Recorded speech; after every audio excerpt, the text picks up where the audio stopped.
The figure of a great and terrible fallen angel casts a long shadow over the world's major religions. This shadow is not just a mere figure, but a symbol of profound theological and moral significance. He is Lucifer, the light-bearer, cast down from heaven for daring to challenge the divine order. His story is one of ambition and hubris, a cautionary tale about the perils of overreaching and the consequences of defying the divine. He is Satan, the adversary, who tempts humanity towards sin and despair. In the wilderness, he confronts even the most devout, testing their faith and resolve, embodying the eternal struggle between good and evil. And he is Iblis, the whisperer of doubts who leads the faithful astray. In Islamic tradition, Iblis's refusal to bow to Adam represents the ultimate act of pride and disobedience, a stark reminder of the dangers of arrogance.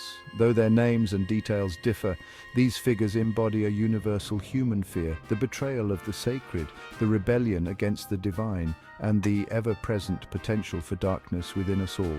They are the personifications of our deepest anxieties about the fragility of goodness and the ease with which it can be corrupted. These fallen angels serve as powerful reminders of the fragility of goodness and the seductive allure of pride and disobedience. Their stories are not just ancient myths, but timeless lessons that resonate with the human experience across cultures and epochs. Their stories, woven into the fabric of religious belief, offer profound insights into the human condition. They challenge us to reflect on our own lives, our choices, and the moral paths we tread. They force us to confront the nature of good and evil, the limits of free will, and the consequences of our choices. Through their narratives, we explore the boundaries of human morality and the eternal conflict between light and darkness. This essay will explore the figures of Lucifer, Satan, and Iblis as they appear in Judaism, Christianity, and Islam. By delving into their stories, we can uncover the rich tapestry of beliefs and teachings that have shaped religious thought for centuries. By examining their origins, their roles in sacred texts, and their enduring influence on religious thought, we can gain a deeper understanding of these compelling and unsettling figures. Their presence in religious narratives serves as a mirror, reflecting our own struggles with faith, morality, and the human condition. We will see how they embody complex theological and symbolic meanings while offering timeless moral warnings about the dangers of pride, temptation, and the ever-present potential for darkness within the human heart. Their stories are not just about divine beings, but about us, our choices, and the paths we choose to follow. Their stories, as different as they may seem, ultimately converge on a single, timeless truth. This truth speaks to the universal human experience, transcending individual beliefs and cultures. The potential for darkness resides within us all. It is a part of the human condition, a shadow that we must acknowledge and confront. It is through understanding these figures and the warnings they embody that we can begin to navigate the complexities of faith, free will, and the enduring struggle between good and evil. Their stories offer us a guide, a way to understand our own inner battles and the choices we make every day. The archetype of the fallen angel is perhaps most familiar through the biblical story of Adam and Eve in the Garden of Eden. This tale, rich with symbolism and moral lessons, has been a cornerstone of religious teachings for centuries. While not explicitly named as Lucifer or Satan, the serpent who tempts Eve to eat the forbidden fruit embodies many of the characteristics that would later define these figures. The serpent's role in this narrative is crucial as it sets the stage for the themes of temptation, sin, and redemption that permeate the Bible. The serpent, described as more cunning than any beast of the field, uses trickery and deceit to plant seeds of doubt in Eve's mind. This cunning nature is not just a random trait, but a deliberate choice to highlight the serpent's role as a master manipulator. He questions God's motives and promises, persuading Eve that disobedience will not lead to death, but to enlightenment. This moment of persuasion is pivotal as it marks the first instance of human doubt and the questioning of divine authority. "You will not surely die," the serpent hisses. "For God knows that in the day you eat of it, your eyes will be opened, and you will be like God, knowing good and evil." Genesis 3:4-5. These words are not just a simple lie, but a profound manipulation of truth, designed to exploit Eve's curiosity and desire for knowledge. This act of defiance, fueled by a desire for forbidden knowledge and a challenge to God's authority, ultimately leads to humanity's expulsion from paradise. The consequences of this act are far-reaching, affecting not just Adam and Eve, but all of their descendants. This primal story, foundational to both Judaism and Christianity, establishes a pattern that echoes throughout religious thought. It serves as a cautionary tale about the dangers of hubris and the importance of obedience to divine will. The figure of the tempter, driven by pride and a desire to usurp divine power, preys on human vulnerability, whispering doubts and offering false promises of enlightenment. This dynamic between the tempter and the tempted is a recurring theme in many religious and mythological traditions. The serpent in Eden may not be explicitly named as Lucifer, but his actions and motivations foreshadow the more fully developed figure of the fallen angel that emerges in later religious traditions. This connection between the serpent and later depictions of Satan highlights the continuity and evolution of these archetypal figures. He represents the seductive allure of forbidden knowledge, the intoxicating power of pride, and the devastating consequences of rebellion against the divine order. The story, with its rich layers of meaning, continues to resonate with audiences, reminding us of the eternal struggle between good and evil, obedience and defiance, and the quest for knowledge versus the acceptance of divine wisdom. While the figure of a fallen angel is less central to Judaism than to Christianity, its presence is nonetheless felt.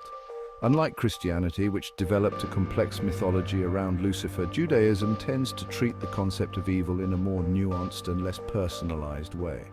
The Hebrew Bible does not offer a clear-cut equivalent to Lucifer. However, there are intriguing references to a celestial being named Hillel ben Shahar, often translated as Shining One, Son of the Morning, Isaiah 14:12.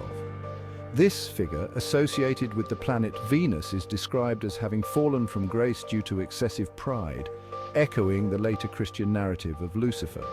The figure of Satan, Satan, also appears in Jewish texts, but his role is subtly different from the Christian understanding. In Hebrew, Satan translates as adversary or accuser, and he acts more as a prosecutor or a tester of faith, operating within God's will rather than as an independent force of evil. For example, in the book of Job, Satan acts as a kind of divine agent, testing Job's faith with God's permission. While Judaism acknowledges the existence of evil and temptation, it does not personify them in the same way as Christianity. The focus is less on a cosmic battle between good and evil and more on the individual's responsibility to choose righteousness and resist temptation.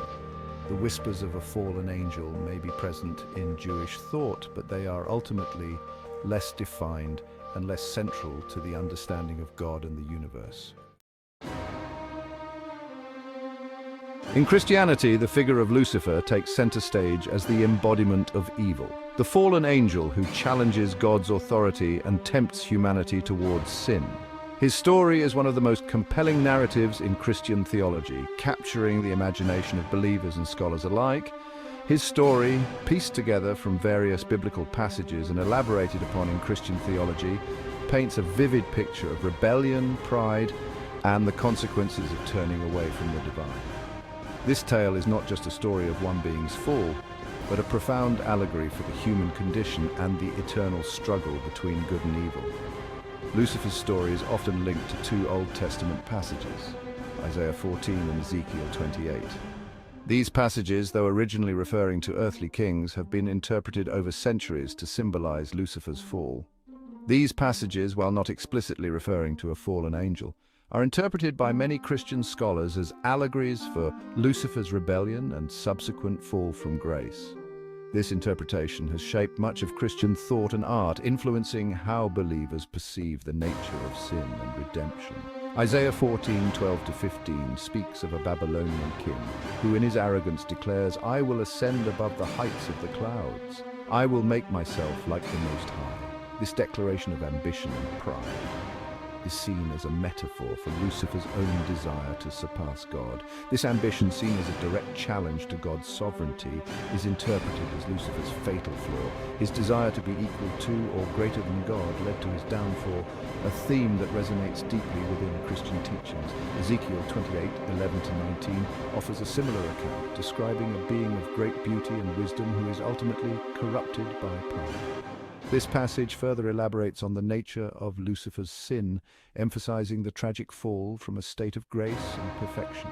You were the seal of perfection, full of wisdom and perfect in beauty. The passage reads, you were in Eden, the garden of God. This reference to Eden ties Lucifer's story to the broader narrative of the fall of man, linking his rebellion to the original sin. But you have been filled with violence within, and you have sinned. Therefore I cast you as a profane thing out of the mountain of God. This expulsion from the divine presence underscores the severity of Lucifer's transgression. These verses, rich in imagery and symbolism, solidified Lucifer's image as the fallen angel, a powerful symbol of the consequences of pride and disobedience, cast out of heaven for his hubris and rebellion.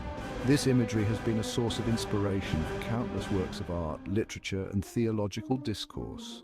Lucifer's story serves as a cautionary tale, reminding Christians of the dangers of pride and the importance of obedience to God. It is a narrative that warns against the seductive allure of power and the peril of placing oneself above divine authority. He embodies the seductive allure of power and the devastating consequences of choosing self over the divine. His story is a stark reminder of the thin line between righteousness and sin. Lucifer's fall from grace serves as a constant reminder of the fragility of goodness and the ever-present potential for darkness, even within the celestial realms. This duality is a central theme in Christian theology, highlighting the ongoing battle between light and darkness. Even within the celestial realms, the story of Lucifer is not just about a single being's fall, but a reflection of the broader cosmic struggle that defines the human experience.